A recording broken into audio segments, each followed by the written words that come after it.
it stands, one nation, under God, indivisible, with liberty and justice for all. Thank you. So, we'll move into our first call to the public. Is there anyone that would like to address this committee at this time? All right, hearing none, we'll move into our Community Development Monthly Reports. Peter Preston. Thank you, Mr. Chair. We had 16 building permits with 2 new residential structures that are started in December.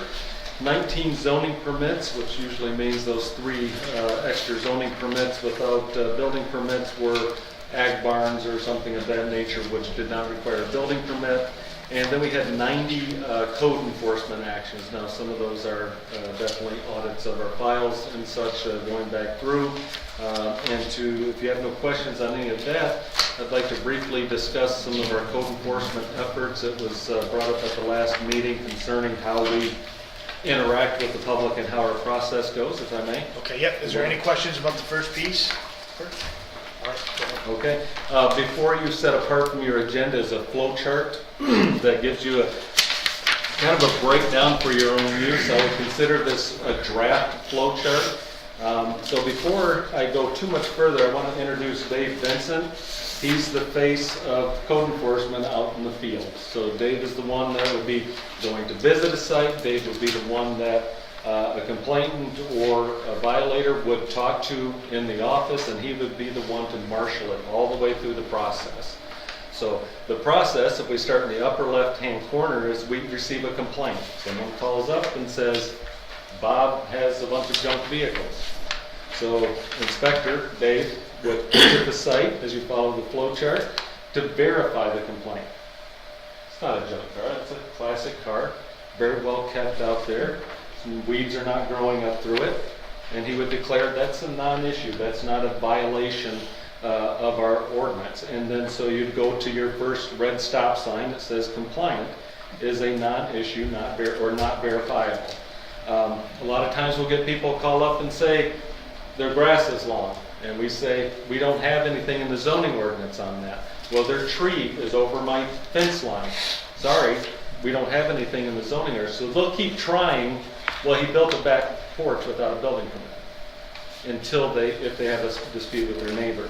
So when Dave goes out to the site, we go down to the third one there, and again on the left-hand side, complaint is verified as violation. The county becomes the complainant. That way we don't get people calling up and saying, did my neighbor complain on me? Who complained on me? Because we don't want to start anything between neighbors. So we become the complainant once we see the violation. So if we do see a violation, the Bureau issues a warning letter to the violator. You have a violation. There's no fees or penalties attached to that. It just says you're in violation. So the bottom lower left-hand corner says violator works with the department to correct violation. Dave has done an excellent job with that, given COVID and some of the inabilities to get into court on resolving conflicts out in the field. To say that's in violation. We don't want to just go out there and issue tickets to everybody. We want to give somebody the opportunity. So there's no penalty there with that warning letter. Now after that, the violator does not respond, will not work with the department. Then we go up to the central part there where Bureau issues a municipal civil infraction. Okay, now there's a draft form that I also laid before you. And please, this is in draft form. This is not, we have to still run this through the prosecutor's office and the courts and such, but it gives you an idea. This is what they would receive as a violation. And What so, did you have before? What do you have now? right now, there's been tickets, and we have similar letters, but there's like 3 or 4 of them. Oh, you don't have anything like this then? We do, but there's like 3 or 4 of them as they go in steps. So we want to put it in one simple form so we can break everything down. We don't need multiple documents out there, because when you have multiple documents, you have multiple ways of messing something up. So this is one consistent form that will be used through the process. So if the Bureau, the Community Development Department, issues that civil infraction, you go up towards under the title there, violator admits responsibility. Then it goes to the red stop sign, violator pays the fine. we're done. Clean it up, get your permit, whatever the case may be. But if they admit responsibility with explanation, or they deny responsibility, or the violator does not respond by deadline, then it goes as a civil infraction to the particular court. And then the violator either admits responsibility with explanation, denies, or fails to respond, and that's the 4 stop signs. What does with explanation mean? This comes up quite a bit. Here's your ticket, you're the property owner, or your violation letter, you're the property owner. Those are my son's vehicles. I can't do anything with my kids. Okay? Now, with us, we don't want any subjectivity. We want, it's either cut and dry. You admit responsibility, and you pay your thing, and your violation, you take care of it. It's up to a court to decide if there's extenuating circumstances there. Because, so then they go before a court. There's more there's more consequences to fibbing with that. So those 4 last stop signs, they're either appearing before the magistrate or the judge, and we're still working out the details of that process. There's many avenues here to admit responsibility. Let's take care of it. It's a violation. We're not going to, Dave's not going to be nitpicking on one person and let another person go. We're going to try to find this middle ground. But we're also not going to spin our wheels on very small things when we have 15 acres of cars in some places. So this gives us an outline. It gives you folks, once we finalize it, a really easy explanation for when somebody calls you, what step are you at in that process. So that's my introduction. We can definitely talk more. We're working with finance right now to develop how the Bureau will accept fines and penalties in the Community Development Department. The courts already have their own systems set up. So you said this is more like a rough draft. It's getting real close to final, Okay. but I just don't want to, somebody to see this and say this is exactly. Okay. We'll produce a document that says final. This is what's been agreed upon by the prosecutor's office, by the courts as administratively complete.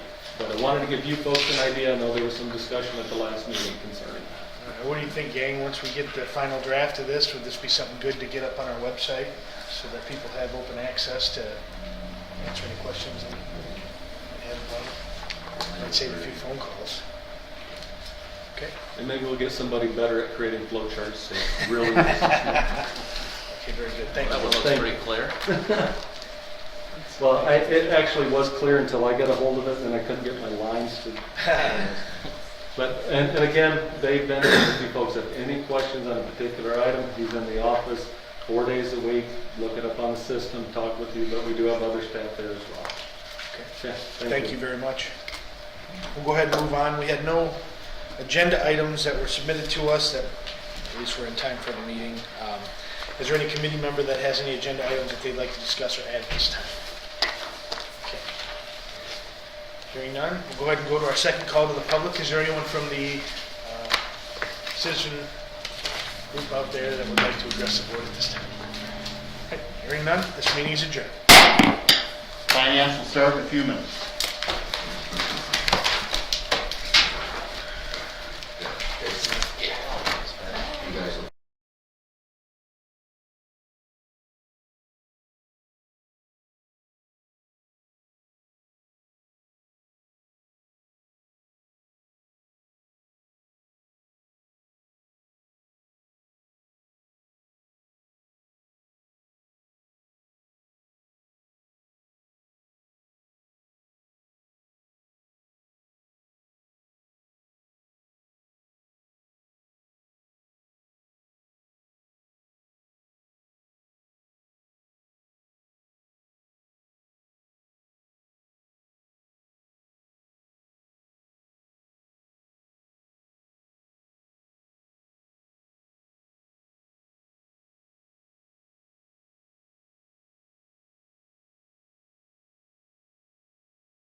pledge allegiance to the flag of the United States of America and to the republic for which it stands, one nation, under God, indivisible, with liberty and justice for all.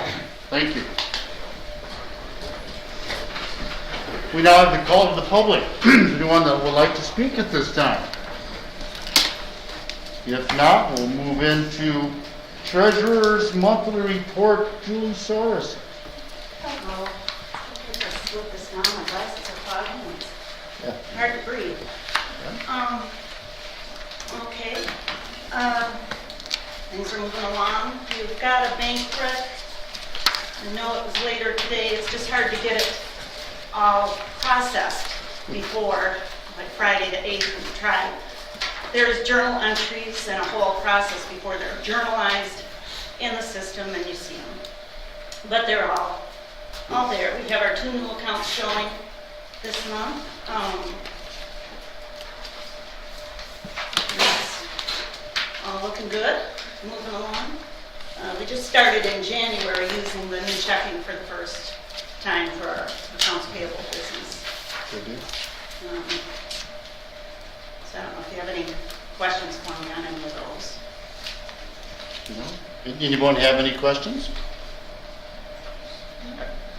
How much do we have in the delinquent tax fund?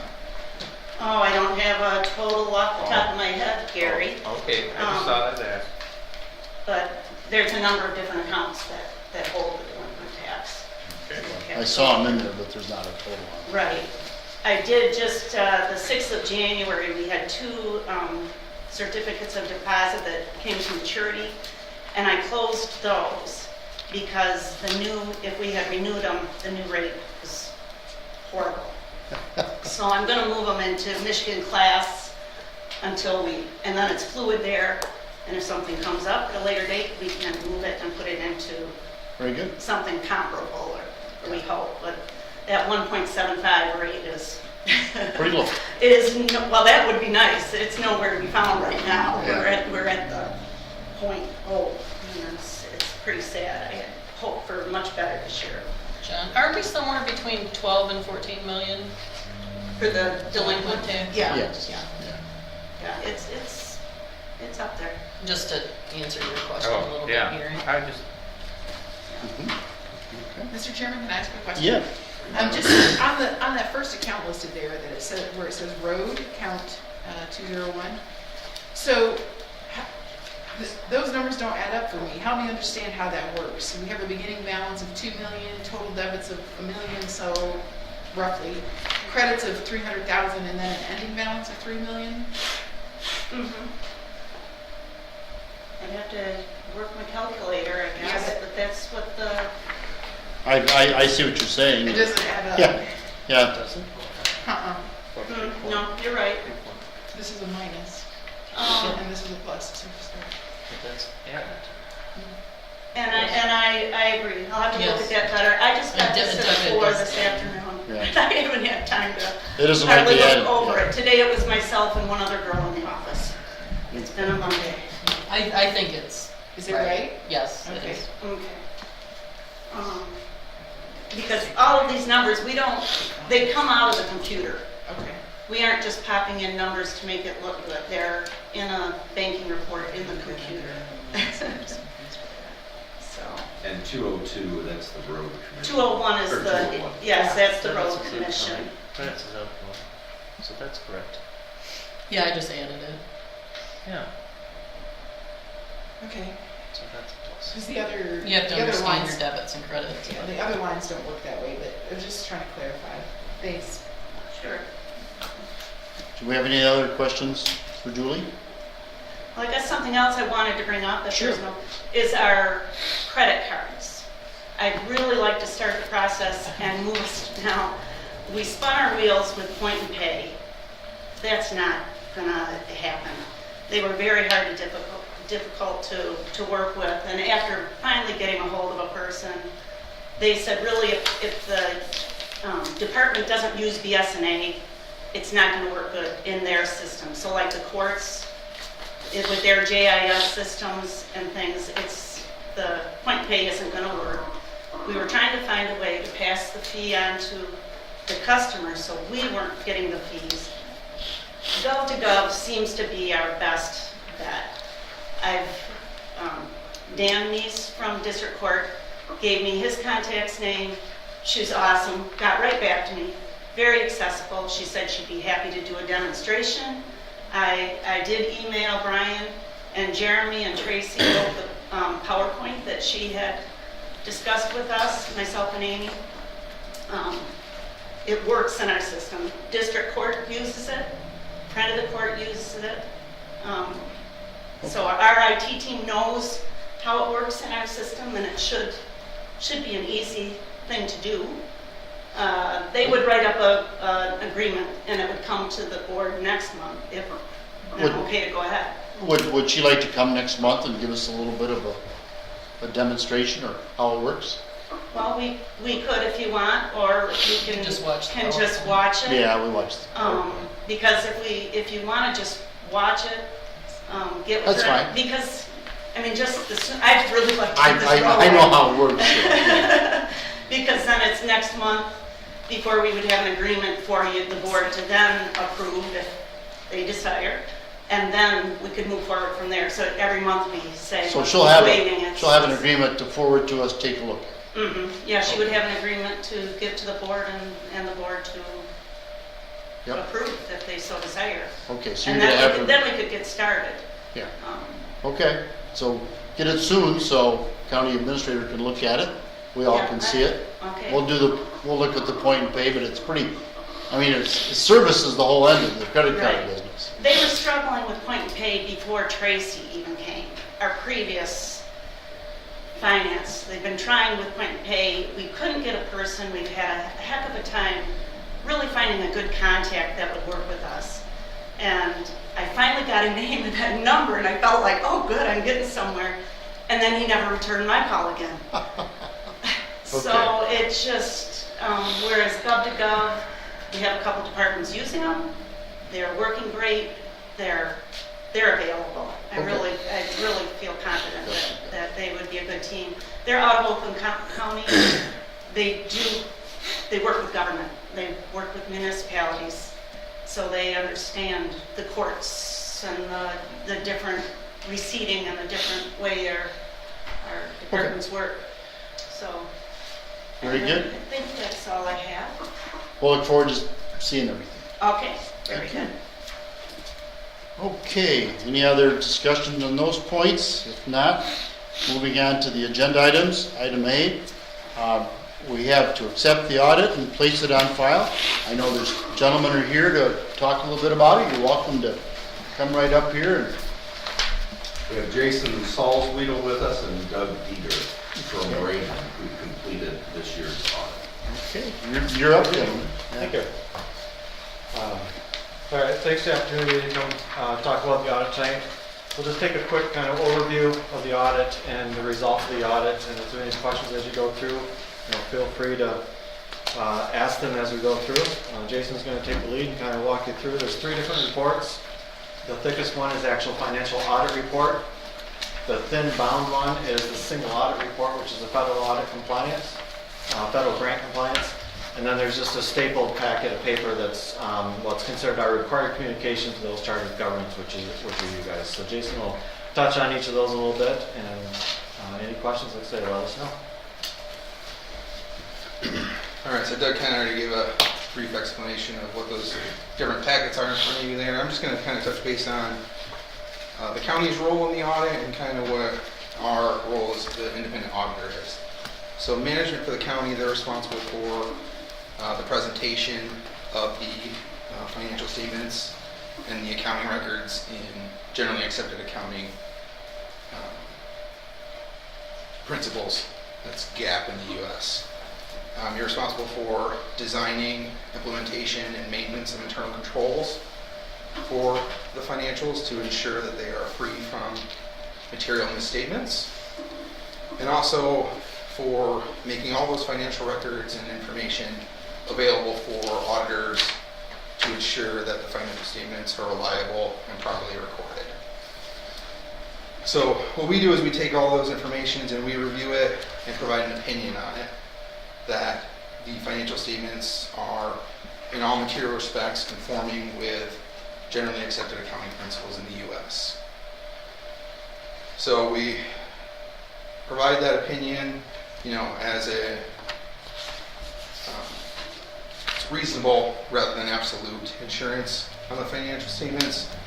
And then we also are responsible for communicating any significant matters while we perform those items. So in our opinion, which you'll see that, it's on the big, for the financial statements, it's right after the table of contents is where our audit report starts.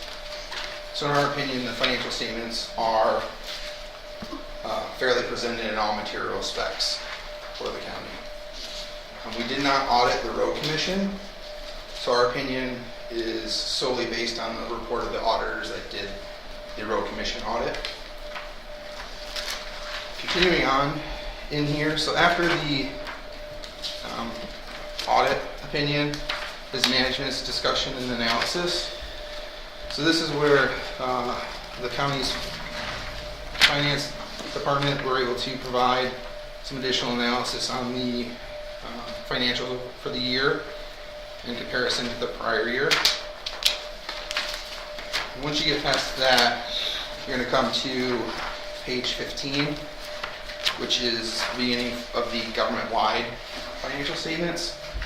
And so this statement is the entire government, including its component units, for the, sorry. And it's focused on the economic resource measurement. So it's basically like a normal business, how they would report their assets, liabilities, revenue, and expenses.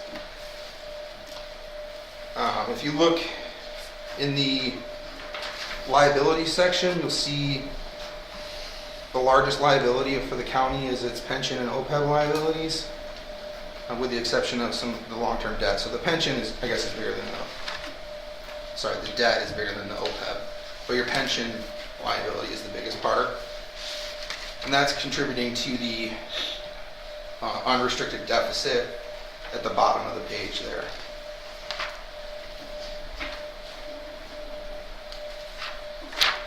Once you get to page 18, this starts the fund financial statements. And this is more of a current financial resources measurement. So it's a modified accrual basis of accounting where revenues are recognized when they are available and expenses are more recognized when they get paid for the most part. So you see there's no deficits in fund balance for the general fund and the other major funds as well. Page 24 starts the general fund's budget to actual comparison. And so there were a few areas where the county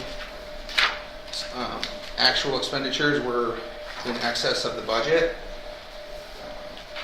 And a couple of the largest ones was the courthouse and grounds. And so the expenditure sections on page 25 and 26, as well as another one that was over budget was the insurance and bonds.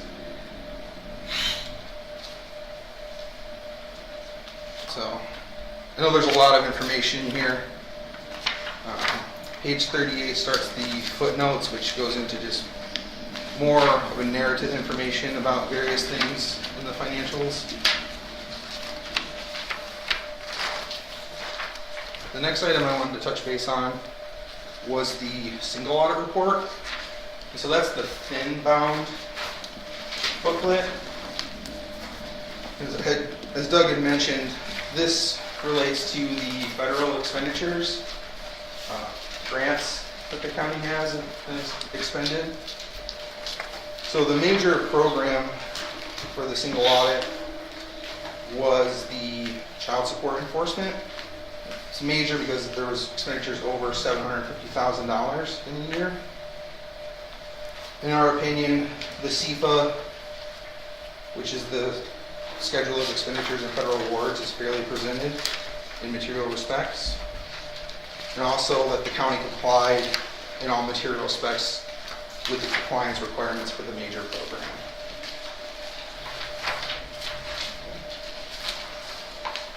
If you keep going back in the single audit report, pages 11 through 17 start the findings that we had for the audit. So these are areas that we believe the county needs to work on correcting different issues. So the findings, the first one was material audit adjustments. So basically, once we started the audit, there were some issues that items just needed to be adjusted. So the county did make those adjustments. That's why we were able to provide an opinion that the financial statements are materially correct. The second finding relates to bank reconciliations. So there's some issues with timeliness of those being done.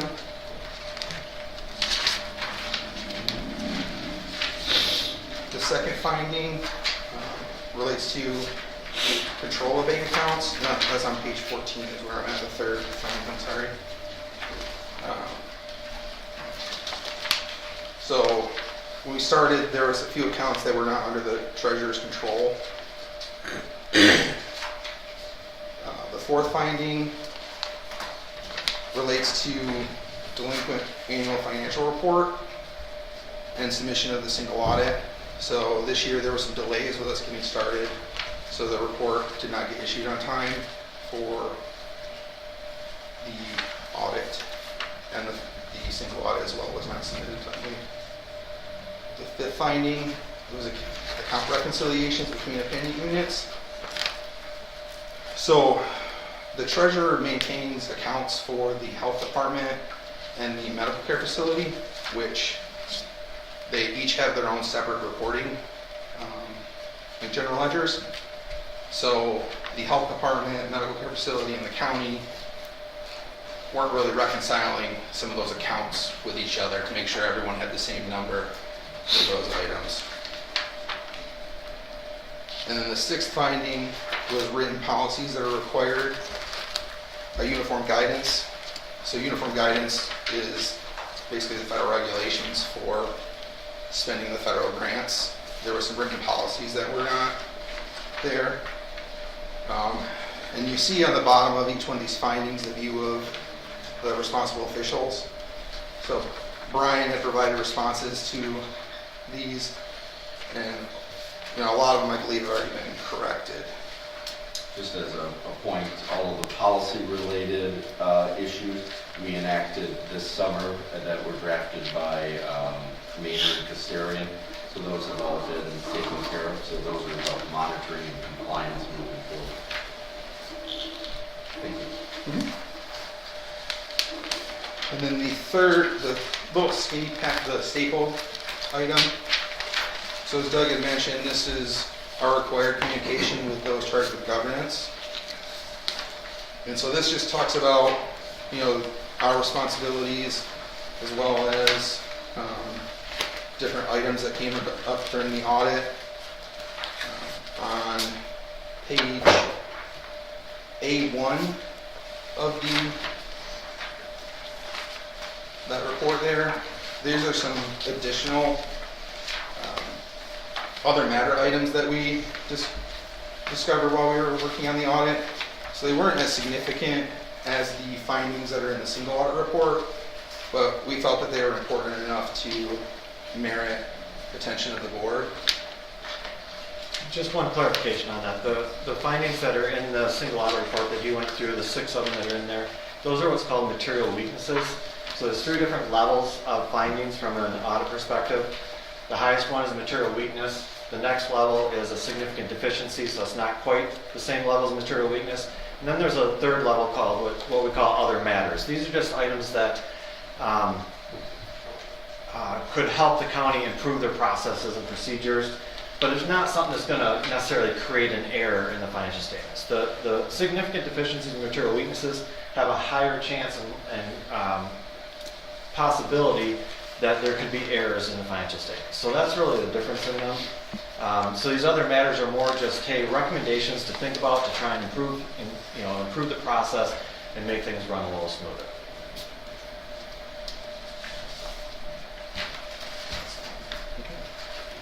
So I know we went through a lot there.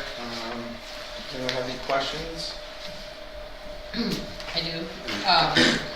In the letter with those charged with governance on page 3, under significant difficulties encountered during the audit, my significant difficulty certainly is timeliness. So where it says we were also informed the trial balance provided did not include a reconciled pooled cash and additional accounts that were not reconciled. Is that the component units or is that us? It's a combination of both. So the component units, 2 of them, well, the medical care facility is the only component unit that's really part of your pooled cash. The road commission is really separate, if I remember that correctly. Then the health department, which isn't a component unit, it's just a fund of the county, but it's, like Jason said, it has separate accounting. It does its own separate accounting. So they are both part of the pooled cash. So it involved both, or the county in general, the medical care facility, and the health department.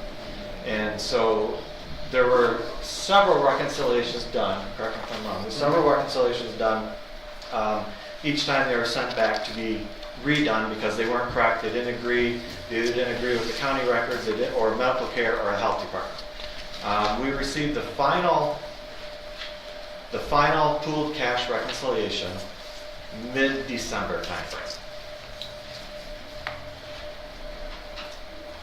Thank you. Anyone else have any other questions at this time? Okay. Okay, Gary. You said the drain special assessments had issues? Is that something you can, is that Where are you looking, sir? Special assessments. on The- page here? I'm sorry. It says additional time occurred on those. Oh. They're having issues over there then? They don't know what they're doing or what? Well, yeah, and part of that, if you look at one of our findings, that is a big part of one of the findings. It's going to be finding 1. So it's labeled 2019-1.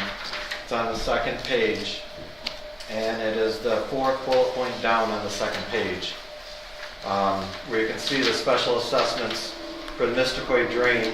It's going to be in the thin I'm sorry. bound Yeah. The thin bound, it's page number 12. Page 12. What booklet? The thin bound booklet. It's page 12.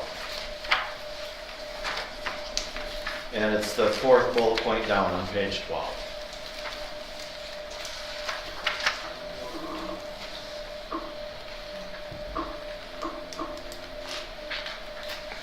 So you can see in that bullet point that the Mysticoid drain special assessment receivable was incorrect by over $4 million.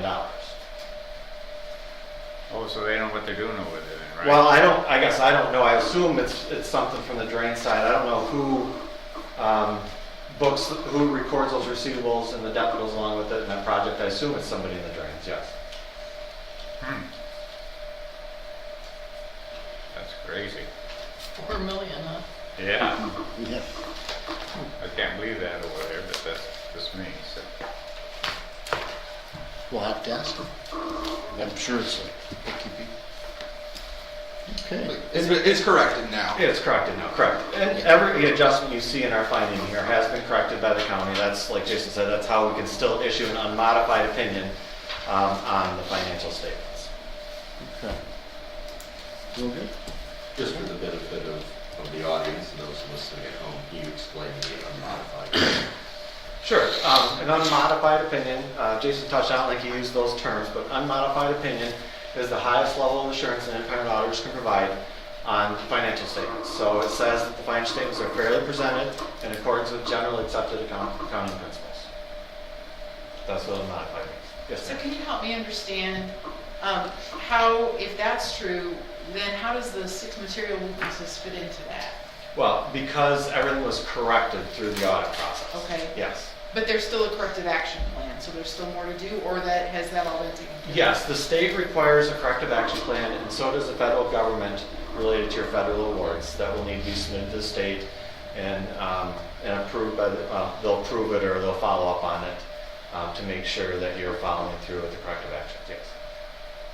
And keep in mind, this is the 2019 audit, Correct. so it doesn't take into account all the boards, or all the policies and procedures the board has enacted during the summer. That's a good point. So like Dr. Boggs said, the policies that we have a finding for were corrected in June or July of 2020, but this report is as of December 2019. That's right. And maybe Because some others as well. We're 6 months late, so Yes. that,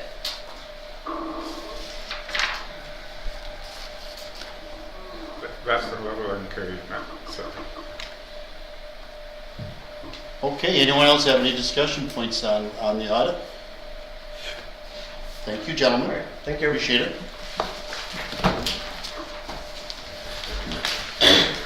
We will move on to item B. I need a motion to approve the invoice with Ryman for $15,500. I don't think there was a motion to accept and place on file. Oh, okay. Thank you, Mr. Chairman. I need a motion to accept the audit and place it on file.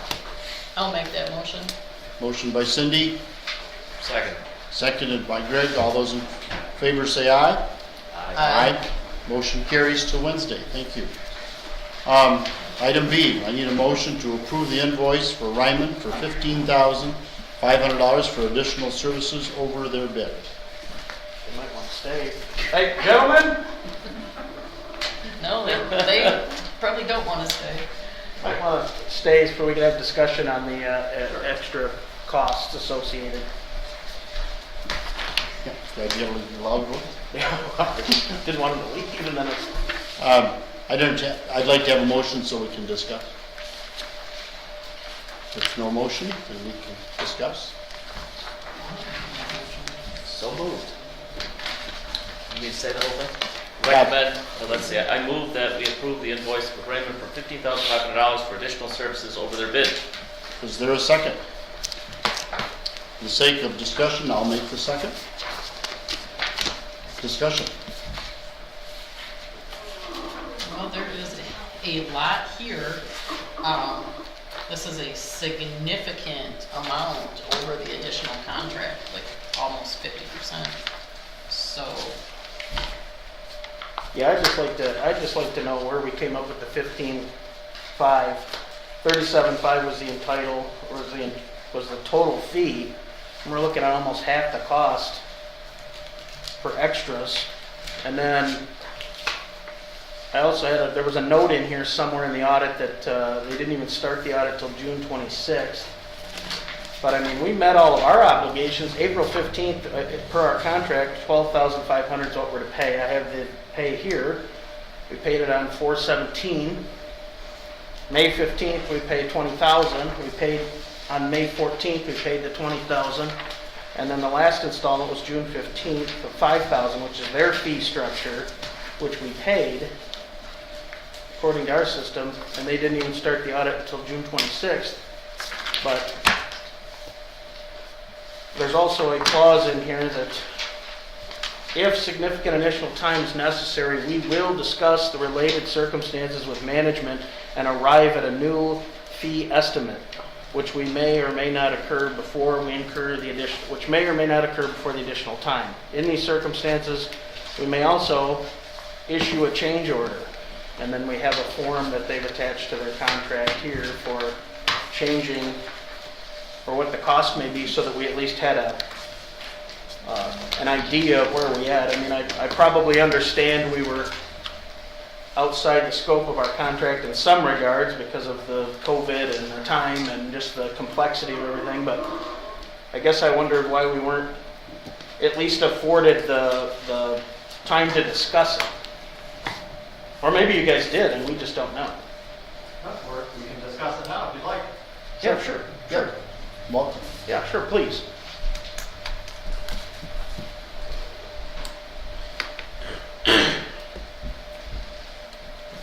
So you're right. So the engagement letter is based on an estimate to do the audit.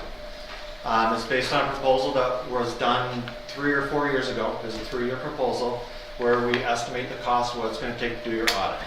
Now that cost is estimated based on an audit, not everything else that has gone along with this audit. We expected to start the audit in April.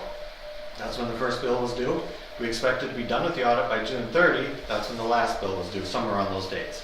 So that's how our fee structure works, our billing works, is we bill that out with the engagement letter.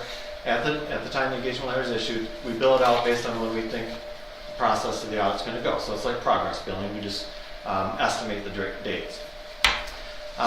So we audit a lot of counties that are similar to this one, and we have incurred double the hours on this job than we do at other counties, similar situations as yours. Now the reason for double the hours is all those findings that you saw, all the audit adjustments that are listed in our audit report, as well as this audit dragging on for 7 to 8 months.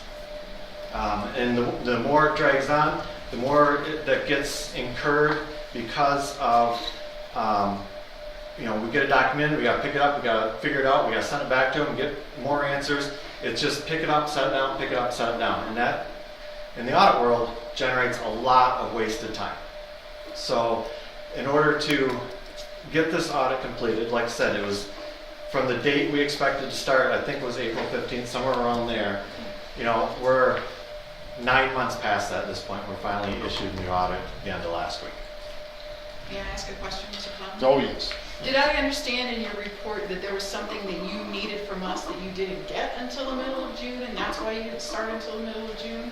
What was the reason for the delay in start? Yeah, so the delay in start, we've had a lot of these this year. Delay in start is COVID, right? I mean, people are not working 100%. They're working short-staffed. So it's not uncommon to have the audit postponed a little while. And like I say, we initially had it scheduled middle of April, let's say. And we got the trial balance, which is what we need to get started on the audit the middle of May. We then had to turn around and get it into our schedule because we're scheduled out for so long. So we were scheduled to do it in April. That didn't work. We got the trial balance in May. So then we worked our schedule around, got staffing from other offices, whatever, and we started the audit in middle to end of June. And so we've been working on the audit since then until last breath.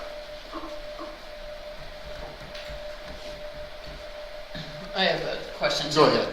On this invoice, where you kind of have your listing out, it says the health department, it looks to me like the health department was a significant amount of your time. If I'm reading this correctly, doubtful accounts were received incorrect and took significant time working with the health department to get accounts reconciled, partly due to not posting audit entries from the prior year. Correct. So There were several phone calls trying to figure out the various accounts receivable accounts, as well as the prior audit adjustments that weren't posted properly. and then there was also, it took a while to get the correct receivable listing and reconciliation, that type of thing that we need to do the audit with. So yeah, there was a significant amount of time with the health department, but all those items it's not a comprehensive list. That's just the biggest areas of what were extra this year. So the drain commission, the health department. And I can tell you, the drains took a fair amount of time to figure that one out as well. And I have to give them, a little credit. It was a very complex arrangement. The Mystic-Quay drain is an inter-county drain, so it's between multiple counties. Shiawassee County only has their portion they have to deal with, but it is a little more difficult than a normal drain project that is only within Shiawassee County. That's been ongoing for 10 years. Yeah, this has been it affects other counties we audit as well, Yes, so we're very familiar with that So project. are we. And it's half done. Yeah. Yes, I'm familiar with the person that looks after the drains over there, and I can't believe that she was off that much. She's excellent at it. She knows what's going on. I can't believe that things are off that bad. Well, they Yeah, were. I don't know who I don't posts know. those items. I don't think you guys know what's going on with the drains. That's my opinion, so. I have another question. 100%, so. Your auditors, your numbers guys, I assume that when you come up with $15,500 to add, and I understand that, you know, like an attorney or anyone else, you do billable hours or something. I'm just surprised that I see the list of things. I'm not as familiar with some of my fellow board members not being here as long as they are. But if you were my attorney, I'd say, well, what are the billable hours? Where do we spend the time on? I assume you have that somewhere. You have a breakdown. If you so want to charge us $15,500, you must have come up with that in some way, not just, you know, sat around a committee or something. That's correct. I guess I would have expected with such a significant amount, not that I'm saying you're cheating us or anything, I guess I would have expected a breakdown to say why. Well, and that's the breakdown we gave you in invoice. I mean, our normal practice isn't to list out hours, but if you want to see a report of hours, that's something we can definitely generate for you. But Again, unless it's something I haven't seen, that there is some justification. No, I don't have it, but, you know, this will go through the committee. If it passes through the committee today, it will then go to the committee of the whole on Wednesday for final vote on Thursday. So if there's plenty of time to provide the breakdown of hours between now and Wednesday, we can include it in the packet. I just don't have any way to determine at this point whether that's perfectly reasonable or not. yeah. So how the audit proposals work is we estimate how many hours an audit's going to take. Okay, and that's done based on other similar entities that we audit. And then the fee is set, that number of hours times an hourly rate, and that gets us to what the engagement fee is going to be. So that 15,000 was essentially taking the total number of hours that we incurred on this job compared to what we thought we were going to should have incurred on this job, and that difference at a much lower hourly rate than what we initially expected. So we're not even getting to the hourly rate that we would expect on a job like this by the additional billings. Okay, now, this was a 3-year contract, and then for the audits for 17 and 18, were those in your range of? No, there's extra billings each year. This audit has not gone smoothly all 3 years. It has been a struggle all 3 years. We've had, well, the first couple of years, you've had transitions in the finance department. That position was vacant for a while. But even before we started the audit in 17, the county was filing late with their previous auditors as well because things were not getting done and getting done timely. So it's not a new thing since we took over the audit. It's something that has continued every year. Okay. Any other questions from the board? Are we beyond hope then? Nothing's beyond hope. Just need to put the resources to it. Sounds like we're going down the drain to you guys, so things are not improved any since then, huh? They have not improved over the 3 years that we've been Oh, working on okay. it now. And that was for 17, 18, 19. That's We've made right. considerable changes. Yeah. Maybe you've noticed. Yes. Okay. May I ask a Yes, question? This Marlene. is probably not so much related to them, but isn't it true we also pay Maynard and Costeras to help us prepare for the audit? And what is the interaction between Raymond and Maynard and Costeras? Is there any, or how does that work? So they are designed to be an audit prep group, and they were supporting Tracy in some of this work at the beginning. COVID did, make things difficult, but they were here to be helpful, and they did work with Tracy to make the corrections and the changes. So what do we have to do so this doesn't continue to be a repeat issue? Well, I'd like to know why it happened for 3 years continuously. What exactly is it that's not happening on our end that keeps not happening? Yet we keep getting these unmodified opinions as though, okay, it's good, we're good, but then we do the same crap every year. Like, what is it we're missing? Like, I don't know, I think me and my colleagues are missing. What exactly is the breakdown here that we're not, that's causing you guys not to be able to do your job, where are the people on our end not getting, I mean, what are we missing? 3 years in a row, and you said it's not gotten any better. It's, the same stuff happens every year. You can almost, you know, I don't know, you guys are probably having nightmares about this. You're probably glad to be done. I mean, it's just... To wrap it up in one word, I think, is reconciliations. Reconciliations are not being done between what's recorded in your records and the underlying support. And that has been a common theme throughout all 3 years, is that it is not being reconciled to know the numbers are right. The unmodified opinion, you can get to that, like we said earlier, because we come in and clean everything up and find the adjustments, recommend the adjustments, that type of thing. That's how you get to the unmodified opinion. It's not because everything works smoothly throughout the year. It's did the numbers get to where they need to be at the end of the year? So basically, you came at the end of the year, and you performed those reconciliations that hadn't been done. No, not necessarily. From an independent auditor standpoint, we can't come in and reconcile your books. What we can do is say this isn't correct, this doesn't tie, this is off by X dollar. I understand. But we can't actually do the work. And that's where Maynard is there. That's correct. That's where and I don't know how much they were. We didn't have a whole lot of involvement with them, except for right at the beginning they provided some of the work papers.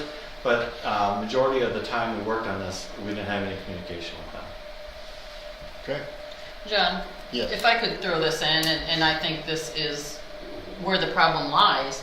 Tracy has a sign in her office, if you guys have noticed, a big wooden sign, and it says, because it's always been done this way. We can't get people to do it the right way the first time, because they've always done it that way, so they continue to do it the wrong way, and then we pay Maynard to fix it all at the end, instead of just doing it right the first time. That's my take on. Well, so how does this board's an enforcement board of the money of this county. How do we enforce that reconciliations get done, or there are consequences? What are the consequences to elected officials, Brendan? I don't know. I think that discussion is separate probably from the matter at hand, but I do, and John, I'll ask you, this is a new board member. I'm not sure exactly what our process is. I would feel more comfortable approving this when we get a little bit more detail, at least some ideas. For instance, we sort of discussed just now, reconciliation was the biggest one. Is that the biggest number here? If we had a little more detail on where the big costs were adding to our audit, then not only would I feel better about approving $15,000, but we would know more where to target our efficiencies, what the big boys are in our expense. So we'd say, okay, these are the things we definitely need to work on this year, not happen again. This is fairly minor. If we don't have time, we can leave that to later. So what I would say is that in your extra hours, we would like to, in this letter, like Cindy pointed out, how much that really took of your time. If you can figure that out, it could be difficult when you're multitasking all the time. I understand that. But, just like Greg would say, he would feel much more comfortable if these areas were pinpointed, and then in the future, on a monthly basis, we handle those areas to make sure that they're compiled and done correctly. And we're not looking for, down to dollars and cents, so I know you can't do that. Right. That sometimes these costs are estimates, but I think you could do a little bit better for us in helping us understand. Otherwise, we go forward in the year not being sure how to make sure we don't get another bill next year from another firm with the exact same problem. So I think that we could provide more detail. What we're going to run into is, we record our time by audit area. So say receivables. Okay, we record our time by receivables, but that includes medical care, health department, drains. That includes everybody. We don't break our time down by which receivable are we working on. So I can provide you more hour details, but it's not going to, I don't get to the level that you are asking about. Well, it might help. Okay. Yeah, just to give it a shot for us so we have something maybe to put our teeth into when we come back internally. Okay. So do we table this for today, or what do we do? No, we move it to Wednesday. Motion's on the table. Motion's on the table. Okay. If it's voted down, it doesn't make it to Wednesday. But on Wednesday, the full board votes. Then can be brought up at a later time. Yeah. All right. Is there, do we have any other discussion at this time? If, Oh, Thanks okay. for the Yeah, explanations. thank you for helping us kind of work through this a little bit. Would you like anything else? or- No, I'm all set if you guys Okay. are. All those in favor to move it to Wednesday, say aye. Aye. All those opposed? Hey, It dies for lack. What we can do on Wednesday, we can bring it up again, if we so choose. But at this time, the Finance Committee did not pass it. Okay. Okay, thank you, gentlemen. So tonight's not approving it, it's just about moving it to Wednesday.